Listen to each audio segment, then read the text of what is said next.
Indeed, or 28 to 1 at the very least. Andrew Montford's here, Director of Net Zero Watch. Andrew, very good morning to you.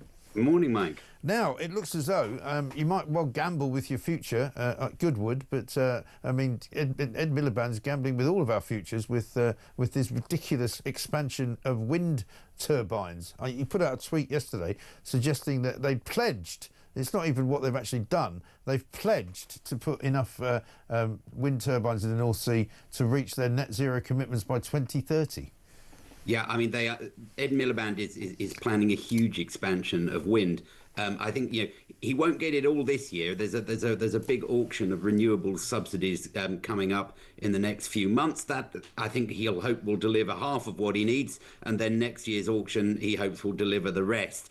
That is going to have a catastrophic effect on electricity prices and therefore on the economy. He really is an extremely dangerous man. I mean, there are so many things that he's doing wrong. It's not just the wind turbines.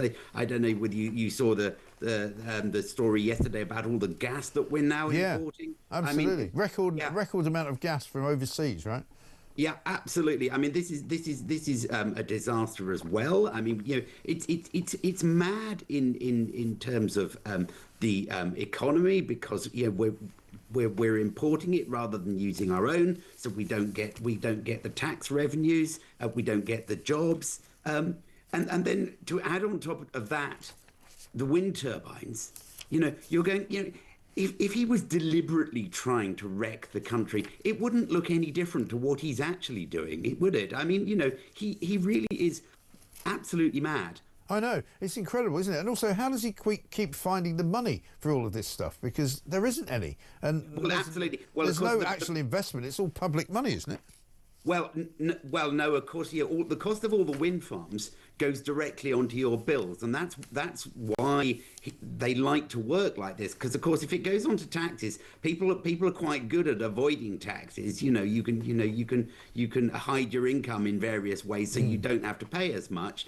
Whereas if he puts it onto your electricity bills, there's essentially no way of avoiding it, which is why your electricity bill is going to keep going up and up and up. And, of course, the latest thing, I don't know whether you saw, he's going to get wealthy people to pay more electricity than poor people. I know. It's all about two-tier energy pricing. Yeah, absolutely. I mean, it's so insane. When does this stop? I mean, you have to wonder what is going on in Downing Street. I mean, they must realise that Ed Miliband is a political and electoral disaster. Yeah, he's out of control, isn't he?